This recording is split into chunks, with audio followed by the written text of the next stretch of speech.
The generous kindness of Monsieur d'Ormesson extended not only to my pecuniary welfare, he also gave me some excellent advice on the conduct I was to observe in the world, pointed out to me with truly paternal solicitude the different quicksands I might encounter.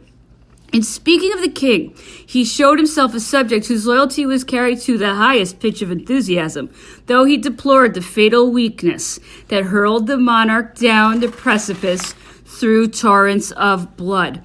The king, he said, shudders at the thought of spilling one drop of blood, and all his most faithful friends will die without being able to save him.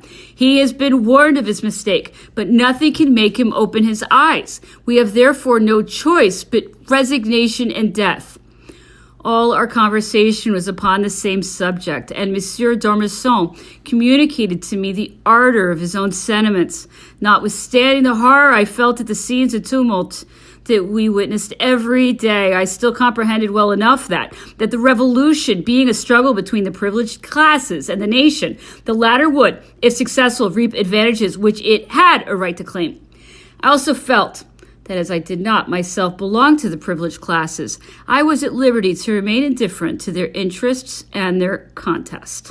But Monsieur d'Ormesson fixed all my thoughts on the deplorable situation of the king and his family. My imagination took fire, and all I then perceived was a virtuous prince in durance, his noble consort and her children exposed to the most barbarous treatment, and I vowed from that moment to take a share in all the plans that should be attempted for their deliverance. I must acknowledge that my disgust for the idle prattling of the revolution not a little contributed to make me a royalist. I am far from refusing a just tribute of esteem to the eminent talents of the Constituent Assembly, and only mean to speak of the assemblies of my section that were held every day, and where I was forced to assist as a National Guard. The citizens of Paris are unquestionably very honorable men, but it must have been impossible for any person of good sense and some little instruction not to feel disgusted at their foolish and extravagant speeches. Their mania for political assemblies and long orations were encouraged by the immense number of gentlemen of the bar who made themselves quite ridiculous by misusing perpetually their excessive facility of elocution. In my neighborhood, there lived a lawyer of some repute named B, whose exuberance of speech was truly marvelous. The objects of the deliberations were necessarily very circumscribed, but when that man opened his mouth, we were sure to be overwhelmed with a deluge of quotations and moral sentences, all frequently about a lantern or a stall of an apple woman. His stentorian voice made the roofs ring, and after speaking for 2 hours, he was sure to be rewarded by thunders of applause. The orator then seemed to think himself a Mirabeau, and his auditors the Constituent Assembly deciding over the fate of France, these people setting the example. Others, who at first listened to them patiently, wished to speak in their turn, and 3 years afterwards they cut the throats of their instructors, and those whom the latter had taught them to regard as hostile to their views.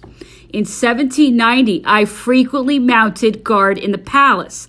I expected to find in the countenance of the king some marks of grief and pride, but I must own, I saw nothing but listlessness.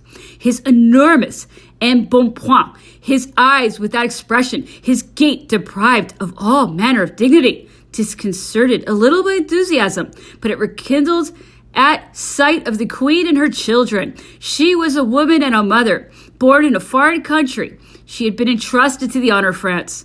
How strong were her claims on our profound devotion! The errors of which she had been accused, even supposing the truth of the accusations, were surely deserving of pardon among a nation frivolous enough to be vain of its corruptness. For that unfortunate queen, therefore, and for her children, my heart was moved by the most tender and respectful admiration. Madame Royale was then about 13 years old. The dignity of her countenance, the melancholy expression spread over her features at so tender an age, the sincere piety that seemed to fortify her in her misfortunes, drew tears from my eyes. I followed the princesses to the capital, and returned quickly to the saloon of the guards to behold them again, I would willingly have given my life for them. So much grandeur and such abasement, so much innocence and beauty threatened with such a fate, might well have ensured them to the protection of every Frenchman, wherever I went. I spoke of them with a warmth of which, however, I could not succeed in making other young men of my age partake. I could not imagine that there was not in the Constituent Assembly a strong and active party to save the royal family. I knew that Monsieur de Clermont-Tonnerre was very much attached to the Queen. I wrote several letters to him to express my grief and to beg he would employ my youthful courage. I suppose he looked upon me as a young enthusiast who might bring him into some trouble. He never answered me, and I believe he acted wisely. I soon observed that Monsieur d'Ormesson became less unreserved than usual in his conversation. I suppose he was himself terrified with the success of his plan for making me a royalist. For having tried in vain to moderate the warmth of my zeal, he probably feared I should ruin both him and myself at the same time. When I asked him whether any measures had been taken to place the royal family in safety, he observed that the time for that would come, and then entered into general remarks of which I could not comprehend the drift. One day, I just left him when I learned the imprisonment of Marquis de Favras. It was 10 o'clock in the morning. The particulars of the crime of which the Marquis was accused were not yet known, and already the speech delivered at the Hôtel de Ville by Monsieur, brother to the king, had been published. The prince had demanded during the night that the council should assemble at 8 o'clock, and there he betrayed Monsieur de Favras, his former servant, who had received his instruction and acted by his orders, with whom he had arranged the flight of the king, of the royal family, and himself. He made many protestations of his attachment to the new order of things and to the Constitution, and declared himself the first citizen of the kingdom. By that means he delivered over his confidant to the rigor of the laws and to an infamous death on the gallows. The royalists were overwhelmed with dismay and indignation. The most sensible amongst them felt convinced that the royal cause was irretrievably lost, and that no hopes were left for the king. Such treachery, which could not but be the consequence of the most shameful cowardice, discouraged all the friends of the king. What is to be done, said they, for a prince who suffers those who take up his defense to be sent to the scaffold, who, far from trying to protect them, finds informers against them amongst his own family? Of all the faults committed by the court, this was the most unpardonable. Excuses may be found for want of experience, resolution, and strength of mind, but to deliver up one's friends out of fear, to abandon them without once raising a hand to save them from the scaffold, is unpardonable baseness. Monsieur de Favras was sentenced to death. I was on duty at the Quai Pelletier when the unfortunate man passed it in a cart with a halter around his neck and his hands tied before his breast. His confessor seemed as dejected as though he himself had been doomed to die. Favras, on the contrary, by his noble attitude, his proud and animated look, reminded me of Semblançay, on whose death Marot made those celebrated lines, Lorsque Maillard. He walked up to the Hôtel de Ville, uttered a few noble sentences, took great care not to expose the man who had so cruelly betrayed him, and courageously submitted to his fate. Some wretches were base enough to applaud. A few days before his death, he expressed a wish to see Mr. Talon, the advocate general. To him he told in confidence all the particulars of his plan, and the orders he received from the Count de Provence. "Have you these orders in writing?" asked the magistrate. "No. In that case, you have nothing to do but to recommend to the king's generosity your wife and children, for you are a lost man. I heard 20 years ago at Dresden that the family of the unfortunate Favras lived in Bohemia in the greatest misery. My indignity at the strange and odious conduct of the court in this affair was so strong that I made no secret of it to Monsieur d'Ormesson. You are too young, he said, and at too great a distance from the court to be able to judge of its motives. Supposing even Monsieur de Favras had received orders, could the royal family acknowledge him? That man's death is undoubtedly a very unfortunate circumstance, but it was a necessary sacrifice to the king's safety. He has perished, the victim of his loyalty. He has suffered an ignominious death, but God will receive him in grace, and his sentence will be rectified by posterity. I had too much respect for Monsieur d'Ormesson to make any reply, but he must certainly have perceived that he had not convinced me. 28 years have now elapsed since the death of Monsieur de Favre. I have read more than 20 times over all the particulars of his trial. Neither age, knowledge of mankind, experience, nor the various events I have witnessed have had power to weaken or modify the first impression I received. I am still convinced that those who sacrificed him were guilty of a total want of honesty and good policy and acted with the utmost baseness. By his conduct in this affair, the king was irretrievably lost, and a part of his family inspired sentiments of hatred and contempt that still subsist to this day. Those sentiments were not felt alone by those who were by birth and rank connected with royalty. They were shared by every honest citizen. Many years afterwards, I discovered in all classes the same energetic indignation. And when Louis XVIII re-entered the metropolis, all those who were not led away by the enthusiasm of novelty, and the number was great, had at the bottom of their heart and on their lips the name of the unfortunate Favre. This enterprise, which so fatally terminated, augmented the distrust of the people and was of wonderful service to the Revolutionary Party. Those who still believed that the king really intended to give the people their promised advantages were undeceived, and his enemies turned it to account to envenom their accusations. Libels were spread about with so much profusion and such rapidity that it became impossible for the court to offer any defense.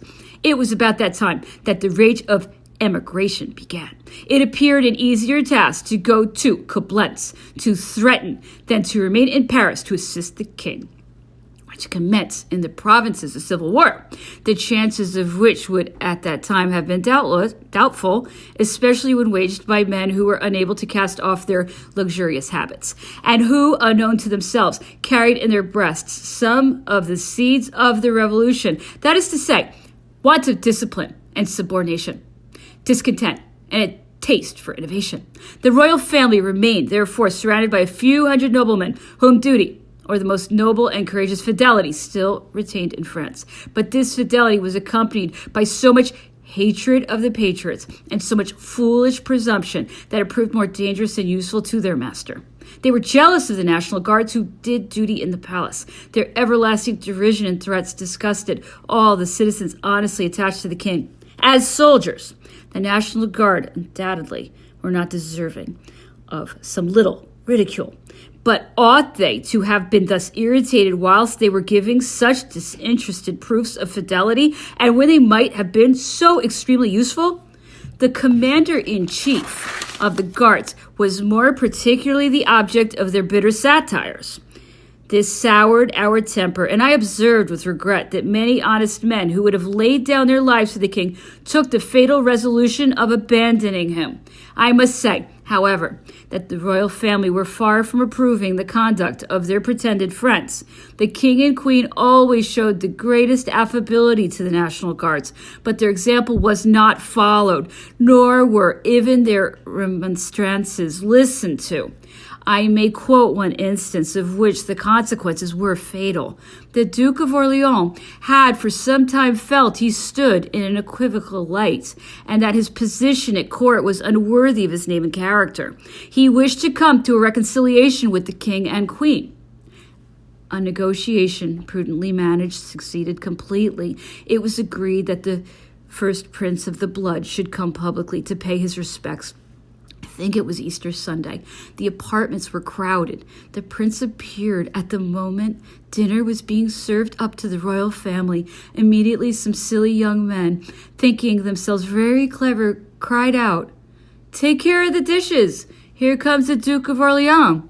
Another imagined he was doing some wonderful achievement in brushing by the prince and saying insolently, "That was a kick." The prince, seeing himself thus insulted in the king's presence, left the palace abruptly, convinced that the queen had drawn him into an odious snare. From that moment, he joined the most violent of the factions, and the fatal and shameful consequences of that step are too well known. The members of the Constituent Assembly were still chiefly occupied in preparing an ill-combined constitution. By it, however, they laid the foundation of the representative system, which cost us so dear, but by which alone France can be saved. All the powers of the state became vested in that assembly. From the time that the king was unable to wield them, public opinion, a jealous and capricious sovereign, had commenced her stormy reign. Louis, whom she was driving from his throne, aware that her strength no longer reigned, imagined that he should recover his scepter and his crown. Whereas his brother and the small troop of emigrants that surrounded him were under foreign control, assuming a threatening attitude. As he could not hope to find any Frenchmen that would aid his flight, the king confided his design to a foreigner, the Swedish ambassador. The plan was executed with an address and a zeal deserving of better success than it obtained. The 21st of June, at 8 o'clock in the morning, the city learned, with the greatest astonishment, that the whole royal family had disappeared. But the first feeling of surprise was immediately succeeded by an indifference so general, and by so decided a resolution to dispense with the king and the royal authority of the king, that the grand question of a republic seemed decided. However, some persons, ashamed of having been deceived, wished to stop the fugitives. The particulars of the king's arrest at Varennes are well known. The postmaster Jouet, with whom I became acquainted a long time afterwards, told me that the king might have passed without hindrance if he had not mounted on horseback the moment he was stopped. Jouet was then too agitated to have acted in such a case with decision. Besides, the escort was more than sufficient to overawe the few persons whom curiosity had drawn round the carriage. And even when the tocsin had collected a greater number, a few firm words from the king would have dispersed them or checked them, but the king would not, or rather dared not speak. How severely would history have judged this prince, had he been less fortunate? His return to Paris was at the same time a most dismal and most imposing scene. An immense population crowded around him as he passed. 100,000 armed men lined the road, and the Champs-Élysées to the Tuileries. A feeling of delicacy as well as pride dictated to this multitude the deepest silence. A man deprived of the faculty of hearing might have fancied he saw the triumphant entrance of a conqueror, whilst in truth the solemn scene was only an escort of prisoners. This was the second time they passed in agony the square embellished with the statue of Louis XV. They were destined to visit it once more, and there to suffer by the hands of the executioner. The sight of that family was heartrending. Their incomprehensible fate excited horror in some, whilst the timid recoiled from them as from beings bearing a mark of inevitable doom, and whose approach brought with it the contagion of misfortune. The National Assembly adopted the only reasonable course left to that body, namely to suspend the royal functions. Louis, on the contrary, chose the worst possible course, that of wishing to remain a king after his flight had proved his resolution not to execute sincerely the new laws, and his antipathy for all that had taken place since the Revolution. His forced return and all the circumstances with which it was accompanied had degraded the majesty of the throne and dissipated those illusions without which royalty cannot exist in France. A short time afterwards, the Constitution was completed and presented to him for his acceptance. He signed it, and here begins that long series of acts with which he was reproached in his trial. All things are difficult to a weak mind. 1,000 dangers presented themselves to the king's imagination, and it must be owned that he was still more unfortunate in the people that surrounded him than in his own disposition. A crowd of ambitious men besieged the gate of his palace. The king, who himself had no faith in the Constitution, chose ministers who wished to make it serve their private ends, and who sometimes indeed struggled with the public folly, but who frequently caressed it. At first, the king was suffered to try quietly enough the scanty prerogatives of a constitutional royalty. He was allowed to form a guard for the protection of his person, but he entrusted the command of it to friends of his own who were enemies of the revolution. The law completed this guard with non-commissioned officers and privates influenced by the revolutionary spirit, and a few sons of citizens were admitted into it as proof of the king's sincerity. The division between these different elements surpassed the most sanguine hopes of the Republicans, besides which the king took no plans to attach his new guards to his person. Attentions, kind words, and all that amiability of manner by which men are won had been since Henry IV unknown to his posterity.